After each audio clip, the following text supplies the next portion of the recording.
नमस्कार दोस्तों, आपका स्वागत है एक नई वीडियो में। इस वीडियो में बात करने वाले हैं कि कैसे नोकिया कंपनी का अब सफाया हो गया ही समझो। एचएमडी ग्लोबल जो कि नोकिया कंपनी के लिए फ़ोन बनाती थी, उसने अलविदा कह दिया है नए फ़ोनों को नोकिया ब्रांडिंग के साथ। तो देखो, नोकिया के साथ हम सभी लोगों की यादें जुड़ी हुई हैं। मुझे पता, जब मैं पहले कैमरा फ़ोन मेरे घर में जो आया था वो नोकिया का ही आया था। मानो ना मानो, आप सभी लोग जो भी देख रहे हो इस वीडियो को, सभी के घर में अगर पहला कोई मोबाइल फ़ोन आया था तो वो ज़्यादातर चांसेस हैं कि नोकिया का ही आया होगा। नोकिया की जर्नी कैसे रही, कैसे स्मार्टफोन और मोबाइल फ़ोन की किंग कंपनी से लेकर आज ऐसा मंजर आ गया है कि जब ये कंपनियां बंद हो रही हैं, या जो स्मार्टफोन या जो फ़ोन है वो अब नोकिया नाम से नहीं आएंगे। सबसे पहले आपको पता होगा कि 10 साल का एक कॉन्ट्रैक्ट हुआ था जिसमें नोकिया ब्रांडिंग के साथ जो भी स्मार्टफोन बनेंगे वो एचएमडी ग्लोबल नाम की एक कंपनी बनाएगी। इस कंपनी ने बनाना शुरू किया, अभी 8 साल हो चुके हैं। ये नोकिया ब्रांडिंग के साथ फ़ोन बनाती है। अभी नोकिया के आते हैं स्मार्टफोन एंड्रॉयड वाले, तो वो मार्केट में इतना अच्छा कुछ कर नहीं रहे थे, इतना अच्छा बिक नहीं रहे थे, जिसकी वजह से कंपनी को लगता है कि अब उन्हें अपना अलग ब्रांड शुरू करना चाहिए। नेक्स्ट मोबाइल वर्ल्ड कांग्रेस जो भी होगा उसमें वो अपने एक सेपरेट ब्रांड के साथ एचएमडी ग्लोबल आएगा, एक नए मोबाइल ब्रांड के साथ। और वो लूमिया, जो नोकिया का लूमिया जो सीरीज फ़ोन आते थे उसके डिज़ाइन पर तर्ज पे होगा वो। तो उस तरह के फ़ोन कुछ अलग ब्रांड नेम से आएंगे। इसका मतलब है एक नया ब्रांड स्मार्टफोन का मार्केट में आने वाला है। और जो HMD global company Nokia brand के साथ फ़ोन बनाती थी वो अब आगे लॉन्चेस में नहीं बनाएगी। तो ये एक खबर है। तो आपको पता ही है कि अभी जो पिछले लगभग 8 साल से जो भी नोकिया आपको दिख रहा है वो नोकिया नहीं है जिस नोकिया को आप जानते हैं। वो नोकिया अलग बनता था, एक फिनलैंड की कंपनी थी, तो एक यूरोप की एक सबसे बड़ी टेक कंपनी थी एक वक्त पे वो, मतलब पूरे यूरोप में बहुत बड़ी। और पता है आपको, इतना ज़्यादा दबदबा था नोकिया का कि आप किसी को भी घर में उठा के देख लो तो नोकिया का ही फ़ोन था भाई, और कोई मोबाइल फ़ोन ही नहीं था। तो आइए देखते हैं कि नोकिया की जर्नी कैसे रही। जब ये खत्म हो रहा है तो इसके बारे में एक बार बात करना तो बनता है यार। आइए नोकिया की जर्नी के ऊपर एक नज़र डाल। क्या आपको पता है कि नोकिया जो कंपनी है ना, वो एक वक्त पर यूरोप की सबसे बड़ी टेक कंपनी थी, और पूरी दुनिया में जो स्मार्टफोन है उनकी मार्केट शेयर जो है पूरी, उसका 50% नोकिया कंपनी होल्ड करती थी 2007 के आसपास। समझ सकते हो, 50% मार्केट शेयर रखना मतलब हर 2 आदमी से 1 आदमी का जो स्मार्टफोन होगा वो नोकिया का होगा।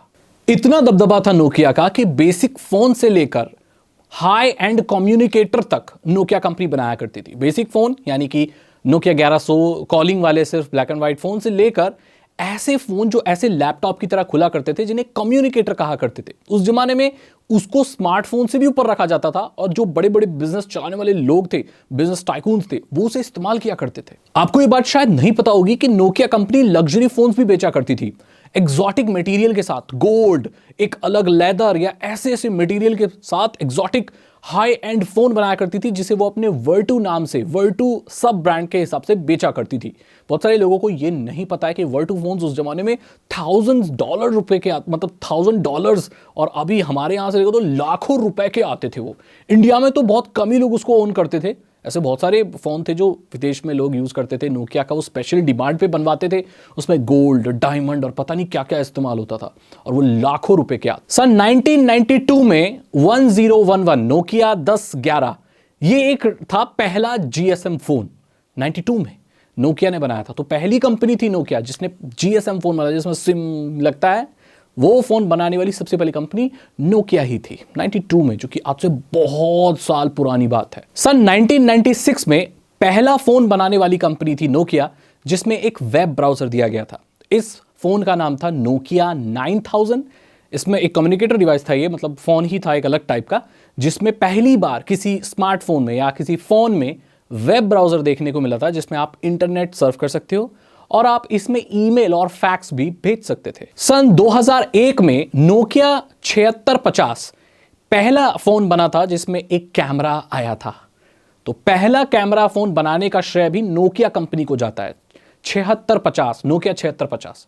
2001 में जब मैं फर्स्ट स्टैंडर्ड में गया था तब पहला कैमरा फोन आया था नोकिया के द्वारा। और आपको पता है नोकिया का डाउनफॉल कब शुरू हुआ? जब 2007 में आईफोन आया, आईफोन 1 जो आया, स्टीव जॉब्स लेकर आए आईफोन 1, और उसके बाद से ही भाई नोकिया पिटना शुरू हो गया, उसका डाउनफॉल शुरू हो गया। मार्केट शिफ्ट हो रही थी, लोग smartphone, app store, smart devices की तरफ जा रहे थे, जबकि नोकिया अपने वही पुराने सीरीज 60 और 640 जो उनका इनबिल्ट ऑपरेटिंग सिस्टम होता है उस पर ही काम कर रहा था, जबकि मार्केट में आ चुके थे मॉडर्न ऑपरेटिंग सिस्टम जैसे एंड्रॉयड और iOS।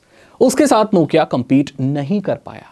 ऐसा नहीं है नोकिया ने कुछ नहीं किया, नोकिया लेके आया अपना आईफोन किलर। नोकिया ऐसा फोन लेके आया जो ये कहा कि ये जो हमारा फोन है वो आईफोन को पीछे छोड़ देगा। इस डिवाइस का नाम था N97। बहुत पावरफुल डिवाइस था ये उस जमाने के हिसाब से, लेकिन फिर भी ये आईफोन को और एंड्रॉयड को टक्कर नहीं दे पाया और इवेंचुअली फेल हो गया।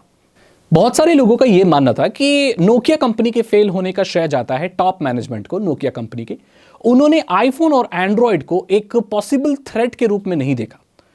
नोकिया कंपनी इतनी ओवर कॉन्फिडेंस के साथ भर गई कि उन्हें लगता था कि आईफोन और एंड्रॉयड हमें टच भी नहीं कर सकते क्योंकि हम मार्केट के किंग हैं और हमारे लिए ये कोई खतरा नहीं है। और यही वजह बनी नोकिया के डाउनफॉल की, कुछ लोगों के हिसाब से। 2010 में नोकिया के जो सीईओ हैं वो बदल दिए गए। उसके बाद तो जो सिचुएशन है वो और खराब हो गई दोस्तों। नोकिया कंपनी धीरे धीरे डूबती चली जा रही थी और 2011 में टाई अप हो गया नोकिया कार माइक्रोसॉफ्ट का। उन्होंने डिसाइड किया कि चलो भाई अब हम विंडोज फोन बनाएंगे। तो अब जो नोकिया फोन है वो विंडोज फोन के नाम से लॉन्च हुए। और आपको पता है विंडोज मोबाइल क्यों फेल हुआ? क्योंकि ऐप स्टोर का ज्यादा एप्स का सपोर्ट नहीं था, डेवलपर का सपोर्ट भी बिल्कुल भी नहीं था, इसलिए माइक्रोसॉफ्ट मोबाइल फेल हो गए। और माइक्रोसॉफ्ट मोबाइल के फेल होने से बहुत बुरा असर पड़ा नोकिया कंपनी पर भी, क्योंकि वही विंडोज मोबाइल जो थे वो नोकिया फोन ही थे जो माइक्रोसॉफ्ट के ऑपरेटिंग सिस्टम के साथ आ रहे थे। अब यहां जो हार्डवेयर है दोस्तों लुमिया डिवाइसेस का या माइक्रोसॉफ्ट के फोनों का, वो बहुत कैपेबल था।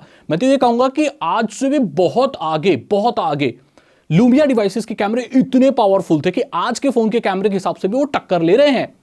कमी थी दोस्तों माइक्रोसॉफ्ट के विंडोज ऑपरेटिंग सिस्टम की, जो मोबाइल फोन के लिए बिल्कुल भी अच्छा नहीं था।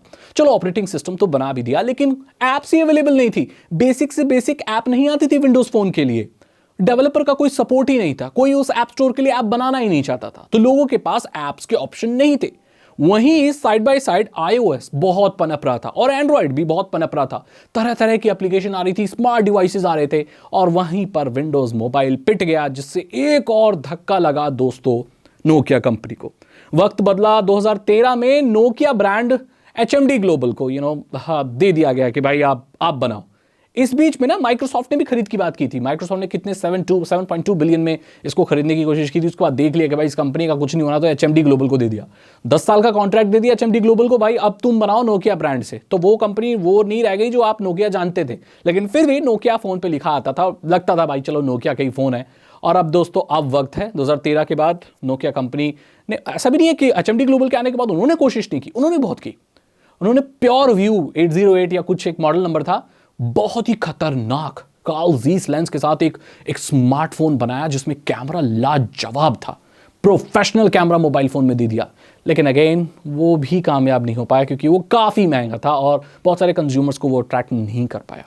अब कंपनी को पता चल गया भाई HMD ग्लोबल को भी कि इस ब्रांड के नाम के साथ अगर हम कुछ बनाते रहेंगे तो हमारा कुछ नहीं होने वाला, और इसीलिए अब ये अनाउंसमेंट आ गई। क्योंकि 2019 में ये प्योर व्यू के नाम के सेगमेंट्स के फ़ोन आए थे जो कि कैमरा सेंट्रिक फ़ोन थे, ये नहीं चले। तो 2019 में लगभग कंपनी को पता चल चुका था कि नोकिया ब्रांड के साथ हम कुछ भी बनाएंगे तो हमारा कुछ नहीं हो सकता। तो अब अनाउंस कर दिया HMD ग्लोबल में, ये सुनने में आ रहा है, अनाउंस किया नहीं किया आई डोंट नो, बट ये न्यूज़ है कि HMD ग्लोबल अब नोकिया ब्रांड नाम से कुछ भी फोन नहीं बनाएगा और अब वो अपना सेपरेट ब्रांड शुरू करेगा जिसमें लुमिया डिजाइन को एक्सेप्ट करेगा। मोबाइल कांग्रेस जो होती है उसमें आपको नेक्स्ट डिजाइन देखने को मिल जाएगा। तो यहां पर अंत होता है दोस्तों नोकिया ब्रांड का। 2 साल तक आप इसका डिवाइस देखेंगे, धीरे धीरे कम होते देखेंगे। नया कोई शायद ही लॉन्च हो। अब जो सोशल मीडिया हैंडल्स है नोकिया के वो भी शिफ्ट हो गए HMD ग्लोबल पे। तो दोस्तों नोकिया फाइनली जो हम देखते थे फोनों पे वो शायद आगे हमें और हमारी जनरेशन को दोस्तों देखने को ना मिले। हमने मोबाइल फ़ोन की शुरुआत नोकिया नाम से की थी और उसका अंत हो रहा है, और इसके लिए एक वीडियो तो ज़रूर बनती है, तो वो मैंने आपको बना दी। आपकी नोकिया ब्रांड से कोई यादें हैं, आपने कोई मेमोरीज हैं नोकिया से, कुछ भी तो आप शेयर कर सकते हो। मे बी आपके पापा का पहला फ़ोन नोकिया का होगा, मे बी आपका पहला नोकिया का फ़ोन होगा। वो कौन सा मॉडल नंबर था, वो आपने कब खरीदा था, कितने का आया था, वो सारी जानकारी आप कमेंट सेक्शन में लिखिए, मैं पढ़ूंगा। मैं भी अपनी कुछ मेमोरीज वगैरह शेयर करूंगा। मैं कर भी चुका हूँ। मेरा पहला जो इंटरनेट वाला फ़ोन था वो नोकिया 3110C था, है ना। तो वो एक 2007 के एरा में खरीदा था मैंने, जब नोकिया टॉप पर था। उसके बाद फिर वो आईफोन आया, देन वो डाउन हो गया। अगर आपको ये वीडियो अच्छी लगी तो उसे लाइक करें, अपने दोस्तों के साथ शेयर करें। साइबर सिक्योरिटी और इथिकल हैकिंग में इंटरेस्ट है तो डिस्क्रिप्शन चेक करें। 299 रुपीज़ के 3 इथिकल हैकिंग कोर्सेज हैं, आसान भाषा में आपको इथिकल हैकिंग सिखा देंगे। मैं बोलता हूँ आपसे अगली वीडियो में। Thank you so much and good